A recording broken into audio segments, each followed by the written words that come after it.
Awesome. I think we can probably get started. More people will file in as we get going, and then we're also recording this as well. So yeah, we'll get started here, everyone. So thank you so much for joining today's AMA. Today we have a special guest, one of our partner projects, friends, people over at Solvent. So we've got Dhrumil over here. So maybe you just want to introduce yourself and welcome to the call today. Hey guys, GM, thank you so much for having me here, and thank you everyone for joining this AMA. And so yeah, hi, my name is Dhrumil, and I'm one of the core team members at Solvent Protocol. And Solvent is basically creating if it put it in easy terms, it's like a Uniswap for NFTs. Like users can buy and sell NFTs instantly, as opposed to using an order book like model, like an Amazon like model, like OpenSea or Magic Eden. And yeah, so we started off last year with like this simple idea of creating liquidity for NFTs, and then we have been building since then. And yeah, so very happy to be here and partner with Step Finance's amazing team to open up new opportunities. Absolutely. No, it's really cool. It's so today we're going to be talking very much about the crazy NFT world on Solana, what's going on there, what you guys are contributing to the ecosystem, and yeah, just sort of step through some of the cool stuff which is happening. So, I guess to kick us off, to get started, maybe a bit of background on Solvent. Like, how did you guys get started? What is it that you're really going for? Is there a unique use case? But yeah, maybe like a little bit about the team as well. Just sort of like who is Solvent essentially, and yeah, why should everyone out there go and check it out? Yeah, sure. So we are relatively a very small team, like four full time, 4 to 5 full time members working to build this platform, and like it consists of like majority of engineers, and like we have previous backgrounds at working at big tech companies, and some of us are even like NFT traders since the time of CryptoKitties in 2017 and so on. And basically we actually were since we were experiencing some we were already having NFT trading experience previously in the on the Ethereum side. We were facing some of the issues of our own. Like for example, we were thinking what if we want to enable things like lending on NFTs, and what if I can probably do long or shorts, or the such speculative calls on NFTs. Those things were really not possible if we look at like how NFTs are traded, as opposed to how fungible tokens are traded, right? So like when we see fungible tokens, anyone can buy and sell Sol or any step any token instantly. But for NFTs, it's not quite the same, because like it works like Amazon, wherein you list it for someone else, and then if they approve the trade, then you have to until they approve the trade, you have to wait, and so on.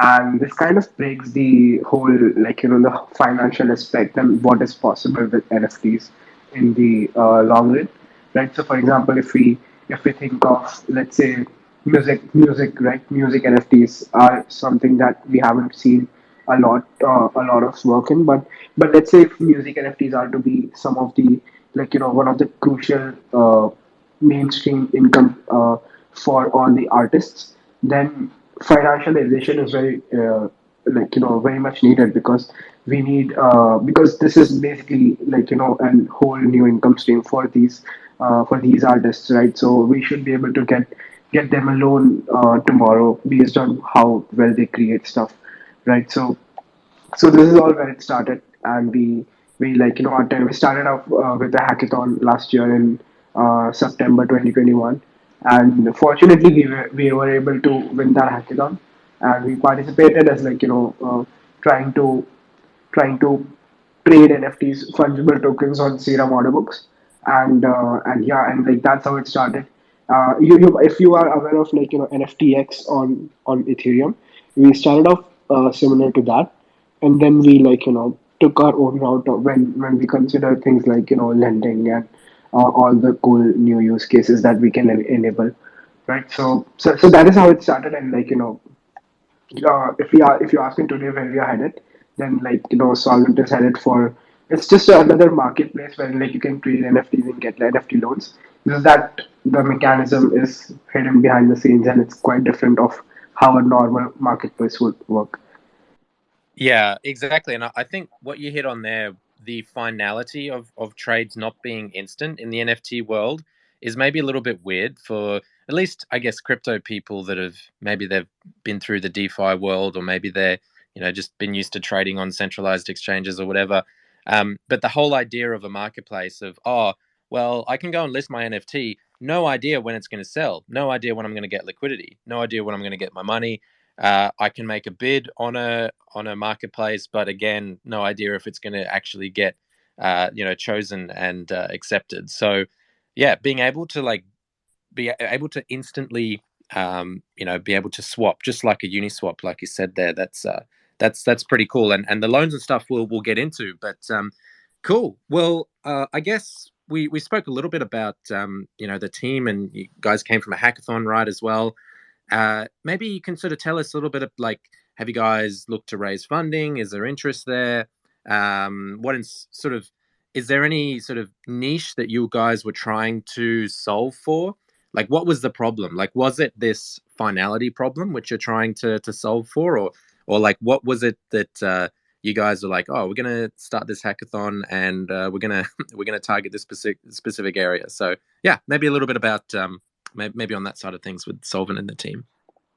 Yeah, that's a great question. In fact, we did raise around in last December 2021 around $2 million, and the first goal of the first months of development was just focused on telling users that basically setting up the base of why this is important, right? Because if you see Solana NFT ecosystem specifically, the users that we have are not the same users that we have on Ethereum, who would understand things like liquidity pools, yield farming, and the importance of such things in NFTs.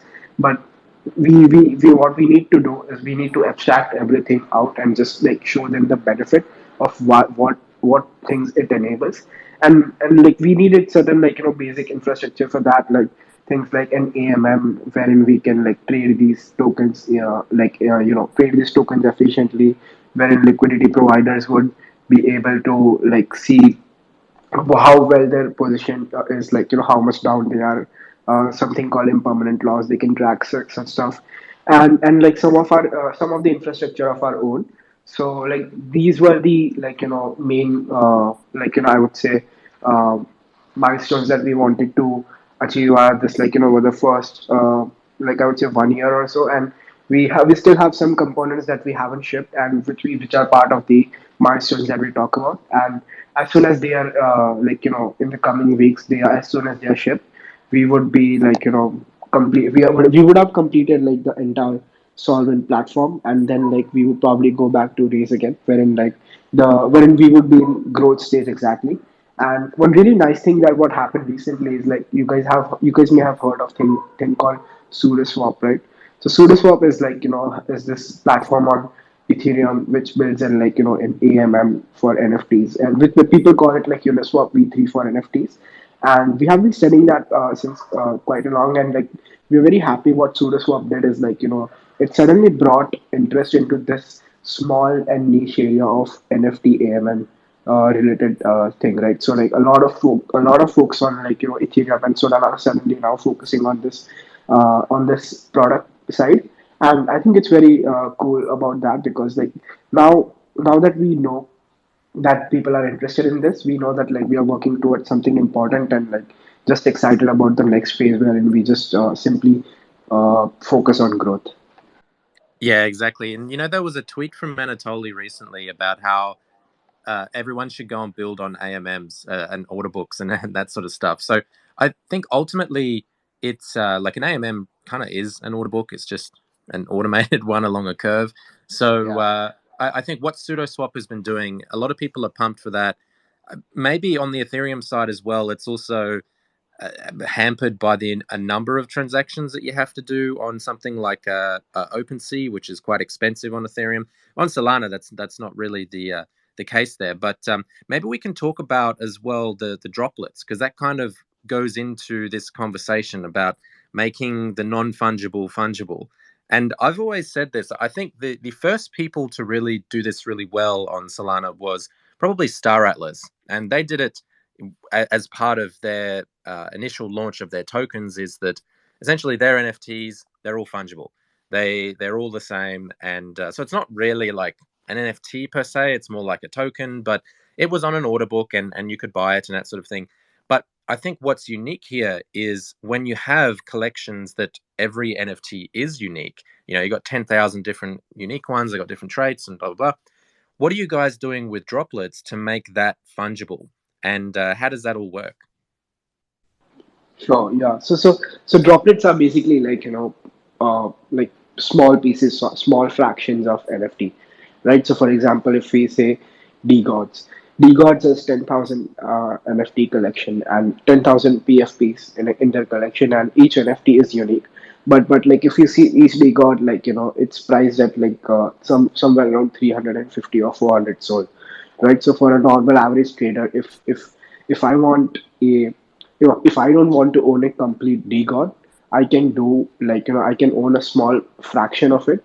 So what Solvent does is it takes one NFT of every collection and then breaks it down into a small pieces, a fixed number of small pieces. So every DGod or every NFT is 100 droplets of that collection, right? So what it allows is like we exchange NFTs with droplets, and then these droplets are basically representing what these NFT would otherwise, right? So for example, if I don't want to own a complete DGod, I can simply like sell a small portion of my NFT into to some maybe some Sol or USDC, and then I can own only a smaller portion.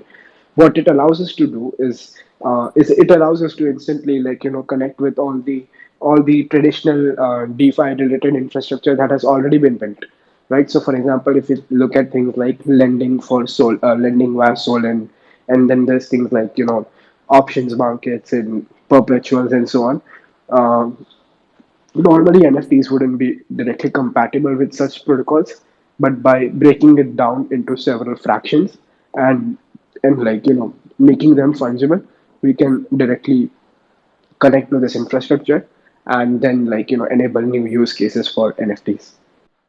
Yeah, that's crazy. Like the number of things that that unlocks is super interesting. As you said, like perps, I never really considered that. The Solend lending as well. So just to confirm, so if because with NFTs, right, they're all kind of worth a different price. Some have good traits, some have bad traits, whatever you want to say. And but all of them really sort of they revolve around this thing called the floor price, right? And the floor price really it's the lowest price of the entire collection. So if I have NFT number 600 or something, and let's say there's 10,000 of them, and my price is maybe different to the floor price, are you saying that the droplets that I can mint against my NFT they represent the floor price of the collection? Is that how that works? So that's because otherwise, like then you get essentially a whole bunch of different token prices all over the place, which represent these NFTs. So is it just using sort of the floor price of the collection, or is there anything else sort of there that I'm missing? Yeah. So right now, like every NFT of a collection would give out the same number of the same fungible token. So it would be like saying that each NFT is the same, whereas like we know it's not. But so that is the design decision that we have made since the beginning. Since like even if we say like every NFT is unique, it is true that it is unique in terms of art and how like it is subjective to the old owner of like the about its value. But then if we look at like if we look at how they are traded on a marketplace, the pricing of it is like near about the same. So if like there are two floor gods, like the traders wouldn't like treat them differently. Like they can definitely like set a limit order of like, hey, my god is worth more. But then like as far as like liquidity is going on, like so if users want to get instant liquidity, they would price the floor gods at a similar level because like they are ranked pretty much the same. and this happens for more than like 50% of the NFT supply in that collection, right? So almost all NFTs are traded at floors on a marketplace as well, right? And so that is why the design decision was made that each NFT is like unique, but then they would have the same value and solve it for now, and and then considering each unique value, like so for example, if I have a floor god, but I think it has an attribute which is like rare and it makes it unique, then I would be able to I should be able to give it some extra value, right? Not just the floor value, but some extra component which defines the rarity of that attribute. Then these are the challenges that we are planning on solving in the later stages when we have this flow liquidity set up and growing fast. Once that is set up, we can move on to those challenges. Yeah, I think it makes sense because ultimately, when we're talking about the price of something, we've had this discussion internally as well at Step, was that like, what is the price of an NFT? Is it the last sold price? Is it the median price? Is it, there's multiple places that the NFT might be trading on? Is that the price, or from which marketplace? Is it the bid? And I think ultimately, like, the floor price is where the bids are at.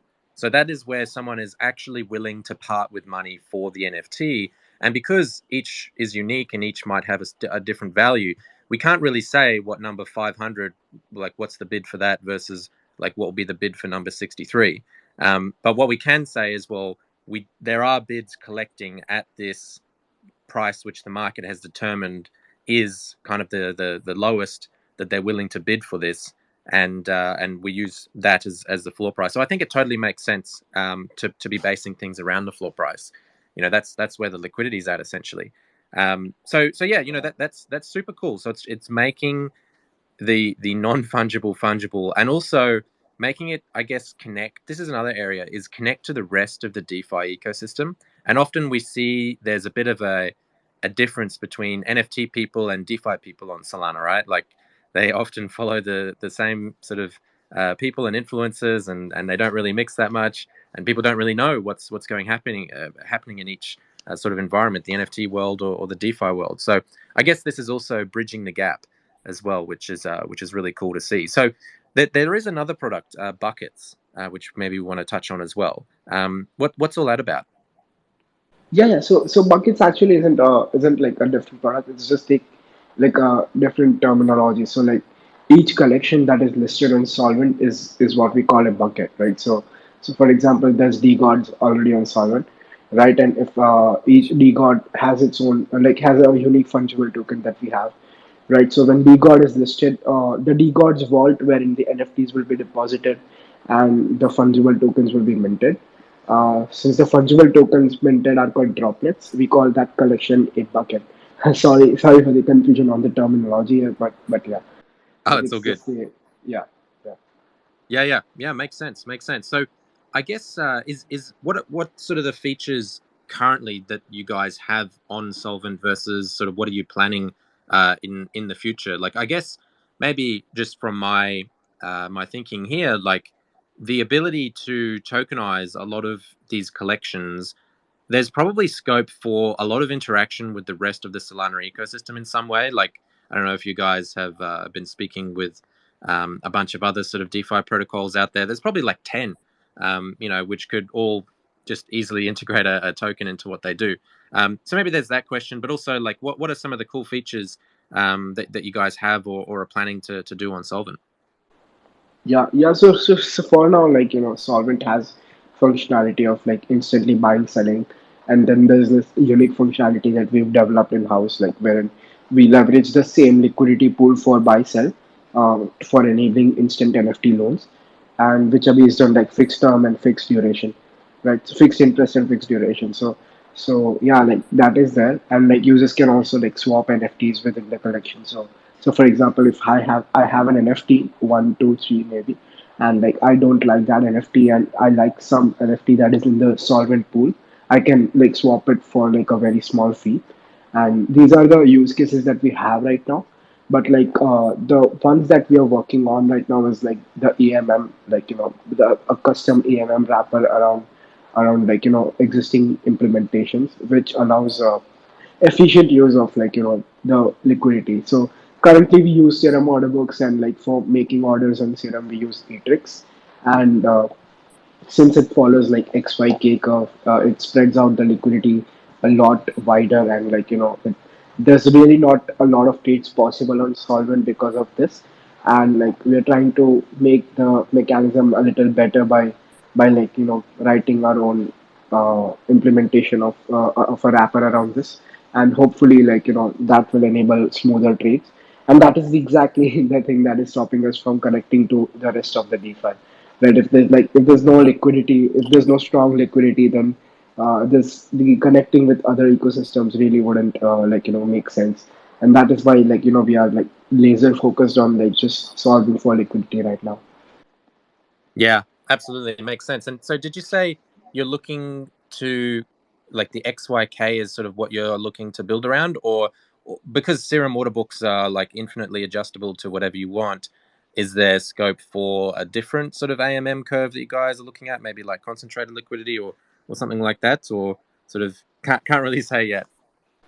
Yeah, yeah, sure. Like I can definitely say, like it's around concentrated liquidity, but it's more like Ah, like love that. hi, yeah, yeah. It's more around concentrated liquidity, but then like making it easier for users. Like so, for example, if we look at like current concentrated liquidity AMMs like Orca or Psychora or the other ones, Liquidity, the user interface isn't really what users would interact with, and like most of the terminologies there are also lost. Like so, for example, it's very difficult to come up with impermanent loss for any of the AMFs today on Solana, right? So things like that we are trying to make it much better for users. And not only that, but there's a we need to tweak this curve, concentrated liquidity curve, a little bit so that we can make it work for NFTs, right? Since they are like long tail assets, and there's inherently going to be lesser liquidity than there would be for something like Sol or USDC, right? So like it involves a custom wrapper around the existing implementations and platforms, but then hopefully making it easier for user, and not only then making it efficient like structure wise. So that's the plan right now, and we are probably trying to launch it like in a couple weeks, and yeah, so that is the whole about Solvent AI. Wow, couple weeks. That's awesome. Yeah, look, I love concentrated liquidity. I speak about it all the time. I made a prediction at the start of the year. I said like 99% of all on-chain TVL will be on concentrated liquidity books by the end of the year. So I definitely think things are going that way. Like they're certainly a lot more efficient. Like you see, often the volume traded is much more than the TVL itself, and you can get really high APYs without needing to subsidize it with token emissions, which is amazing. So yeah, super cool. Super interested in what's going on there. Maybe we can also talk about and touch on the solvent token, right? Governance functionality, or sort of what's going on there. Yeah, yeah. So basically, Solvent token has core functionality of governance, and we have this unique staking mechanism in place as well. Like so, for example, if we look at how SVT is emitted, users who provide liquidity to Solvent NFT pools, they get SVT tokens as a yield farming reward. And kind of what we are trying to do here is like we generate a lot of fees from like things like 2% withdrawal fee, 0.5% swap fee, and so on. So all of these fees, a lot of it goes back to the SVT stakers, and in a unique way, when the SVT stakers will be able to mention whichever NFTs droplet they want to earn. So for example, if I have a lot of SVT, what I would be able to do is I would be able to focus a portion of my NFTs towards the collection, and then keep getting the droplets of that collection from the fees as a reward. So what it basically enables is not only SVT is a token which rewards NFT fractions for staking, but then also for liquidity providers, it negates some of the impermanent loss, right? So what which they find by having liquidity in the first place.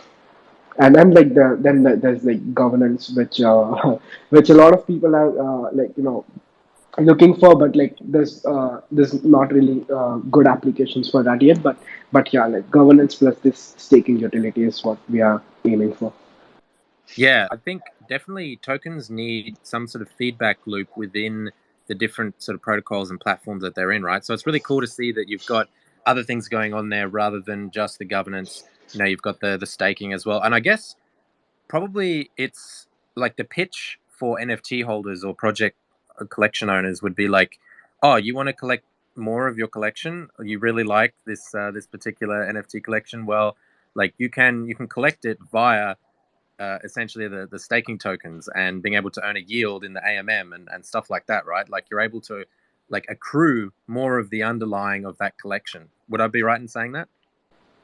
Yeah, right. And like this would also mean like, so for example, if an individual who's an individual who's looking to buy a collection like D gods or so on, they can like if they cannot afford, they can like simply stake SVT and keep getting rewarded for staking over a particular collection, and then Yeah. like yeah, and based on that, like they can accumulate all the fractions and eventually getting their NFT out of Solvent bucket.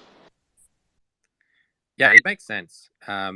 That's awesome. So I guess moving on, we also should talk about Strikr as well, and this is something that people may have seen has appeared recently on Solana Floor. There are pretty much most of the supported collections have a link to Strikr from there as well. But so what is Strikr and why does it exist? And yeah, what's going on there? Sure. Yeah. So Strikr is basically an experimental product that we have from Solvent, right? So the idea is like a lot of users are trading NFTs, and like most of the trades are speculative in nature.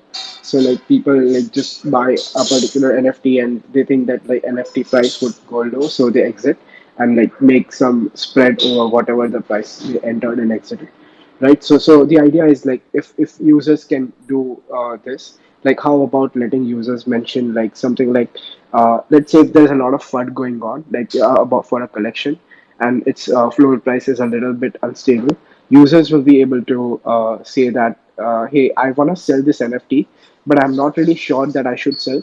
I will only want to sell it if the floor price drops beyond a certain point in the future, right? So they want to secure this floor price for their NFTs, and that is exactly what Strikr allows. It basically is like an insurance for NFTs, wherein they can mention like I want to sell a D god within a particular week for like so and so sold, and the current floor price is like let's say 350, and I think it goes down to 250 in a week. So I can say like I want to sell a D god at 300 sold by the end of this week, and to whoever who is willing to purchase this D god from me, I'm ready to pay them like a premium of so and so so. So if you're familiar from like traditional finances put options, it's similar to that, but then like having a little bit touch of P2P because it's NFTs and like yeah. So that's the idea of Striker.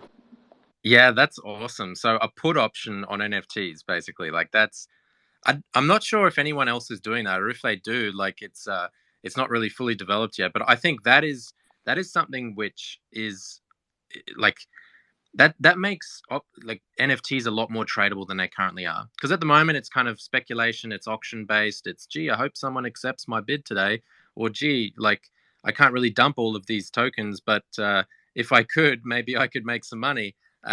So an option on that is pretty cool, and people can earn the premium as well if the option doesn't get exercised. So it's the right to exchange it at a fixed price in the future, but not was is it the obligation and not the right, something like that, however they frame it. But yeah, that's super cool. How have you guys sort of seen an uptake for that? Like, are people, because I guess like options themselves, they're complex products, right? And it's not every day that everyone's engaging with options protocols. And I think how a lot of the options protocols in the rest of DeFi have solved this, if they've gone and made vaults, and like you see that with Katana, with Friction, with Sci-Fi, with a bunch of other different projects as well. Like a lot of people are making options vaults to sort of simplify that whole process.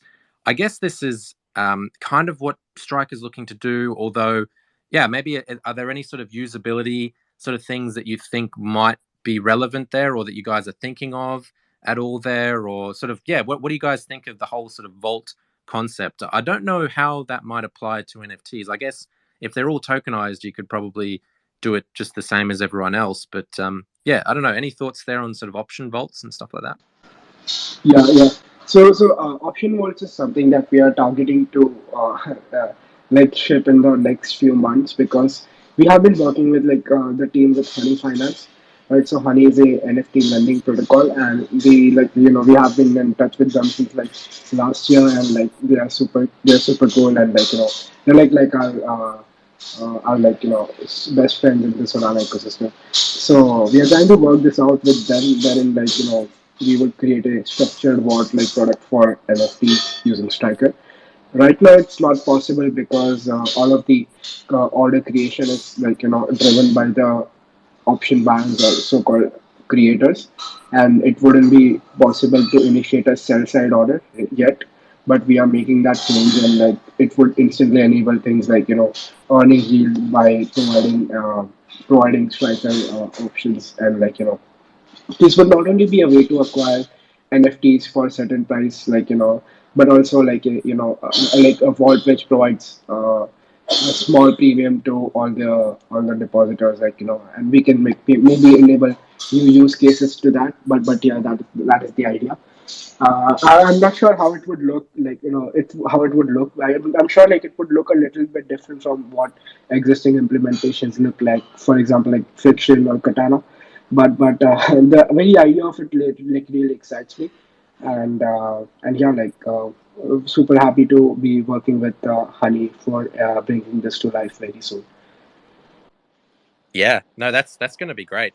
Can't wait to see how that goes. So I mentioned before as well that we recently put a link to Striker on Solana Floor, and I guess when people are looking to engage in any of these pricing related functions around NFTs, like should definitely be checking out Solana Floor for the historical pricing there. So I guess what we're going for is like, well, this is a place where people already find out information to do with their NFT collections. So let's link to the rest of the ecosystem and inform people about what are some of the other really cool options going on out there. So I guess maybe are there any sort of particularly popular projects right now on Striker that people should be aware of? Or I guess if the narrative is like if there is FUD flying around or something like that, you know, there are options for people to be able to make money from that kind of scenario as well. Like often that's a very negative sort of thing that happens in a community, right? But if there is the ability to mint a put option, then maybe that sort of solves that in some capacity. But yeah, are there any sort of standout collections that you think have a lot of potential there? Yeah, sure, sure. So that is what I love about Solana Flow. So this idea start of basically showing long shorts on Solana Flow basically came up it's like we internally at Solvent team use Solana Flow a lot, and like we use it for seeing daily stats. But like you mentioned, like Solana Flow shows this narrative of what NFT collections are having, right? So if they are pumped up or not, if if they are having if they are like having actual good volume, or is it just a short term spike that is coming up. So these kinds of metrics basically give out signals that, hey, probably if it's hyped up too much, then I would probably short it and make a trade on Striker. So that is the idea, and like we have seen the any collection that is recently pumped up, like for example Youths has this mint tubes which are like gateway to their original Youths collection. So that is like one of the recently hyped up collections, and then there's like ABC from HGE, and then there's like the new collections that are being launched every day, right? So since these new collections are having this initial volume, and like most of the times in a like semi bull or a bull market, like it's more like overpriced at the beginning. So a lot of folks are having trading at a higher floor price, then it would settle down it. So these collections would be a perfect fit for shorting on Striker, and then creating cards for them, and so on. So yeah, like super happy to like have finally integrated Solana Flow for making it easier for users. Love that. Yeah, and I had an idea as well in that we should probably maybe we can do some articles or something about trading strategies related to NFTs and because basically what you described there, they're trading strategies. Like if you see something that's like mega hyped and it's a bear market and it might go down in a while, right? That will be a good option to be able to use Striker and mint to put against it. So that will be a potential trading strategy. There's probably a whole bunch of others there. But yeah, I think we can certainly highlight that ourselves a bit more about some of the really cool trading strategies that you can utilize with Striker. So okay, cool. So yes. Next question. What have I got here? Yeah. So I guess the journey so far. You've spoken a little bit about how you guys sort of emerged from a hackathon, raised some money. Um, what's sort of what's the most compelling thing so far that you're really excited about? Do you have any plans, going forward? I think we've spoken about some of the cool stuff that you got going on with AMMs and concentrated liquidity curves and that sort of stuff happening soon. What sort of maybe this is a broader question for the entire Solana ecosystem? Like where do you see the NFT sort of side of things going in Solana and like yeah maybe 6 month time frame, maybe 1 year time frame. Yeah, what are you guys sort of looking to do to capture some of that? Yeah, that is a great question. In fact, like there is actually an endless list of like things that I really feel good about Solana NFTs. And like I like to start with like I just feel Solana NFT has come a really long way since like just 1 year before we didn't have any ecosystem. Like just there was just like a few projects, Legendary Tape and like Monkey DAO being minted. And even though those mints were broken, right? So and like 1 year later we have like we have an ecosystem which is like competing neck to neck with Ethereum and even like exceeding Ethereum stats in some cases. So I feel like honestly NFTs have cool use cases, but then we have only explored a few arenas. So if you look at like most of the collections on I have to say this collection thing, right? So most of the NFTs are like collection based and they are mostly PFPs, right? Like giving identities to users and like having their anonymous PFP or sort of thing. But then like what we haven't really explored is the utility based NFTs. I feel like wherein NFT inherently has a utility. So for example, if we look at things like Orca, right? So Orca has this concentrated liquidity position NFT, which is basically like each concentrated liquidity position is unique. So they have they have a NFT for that for representing that position, and that is something unique. And like things like Atadia. So Atadia has this Atadian NFT, and like this is whole idea of this project is to enable on-chain credit score. So these kinds of utilities are something that I'm really excited about, and not many projects are having these utilities. And I feel like in the coming months or so, we're gonna see a lot of utility based NFTs. In fact, like even Youths, like Youths has this had this in a white paper which was uh, super ambitious. Like they had this like entire NFT which had this capabilities to customize each attributes and so on.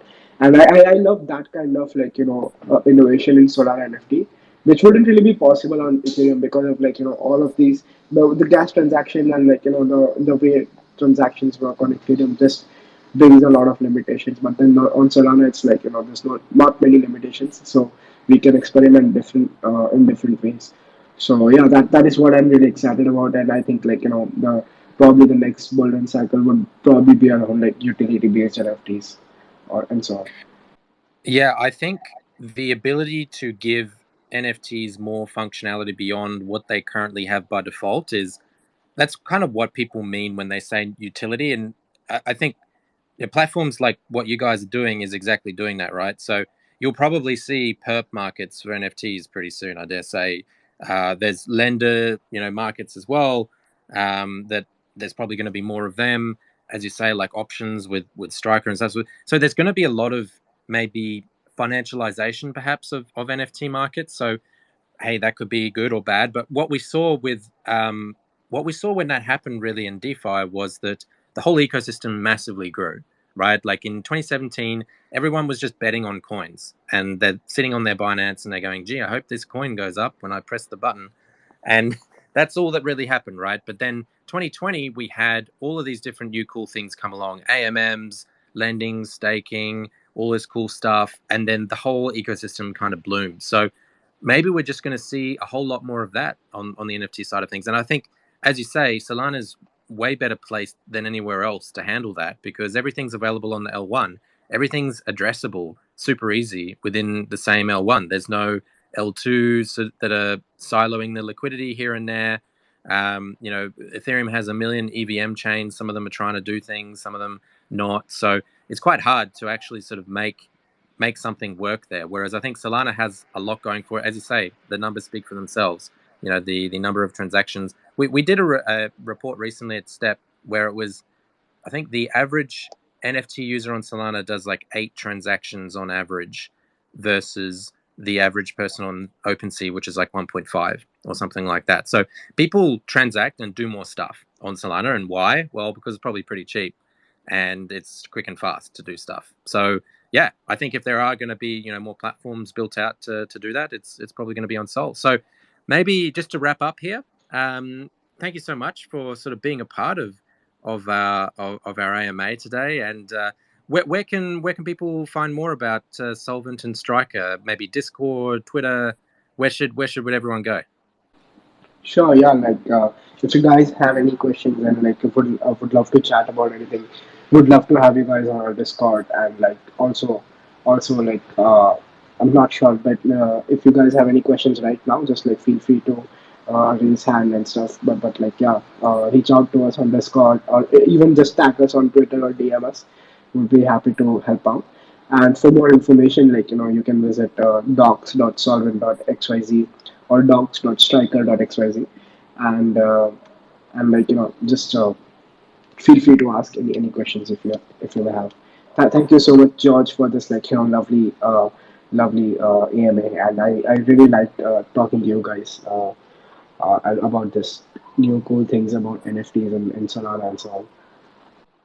Absolutely. No, it's been a pleasure. It's been a pleasure. So check out Strikr, check out Solvent on Discord and Twitter. They're great friends of Step, and also the cool stuff that we're doing on Solana Floor as well. So check it all out. If you've got any questions after the call, definitely hit up the team.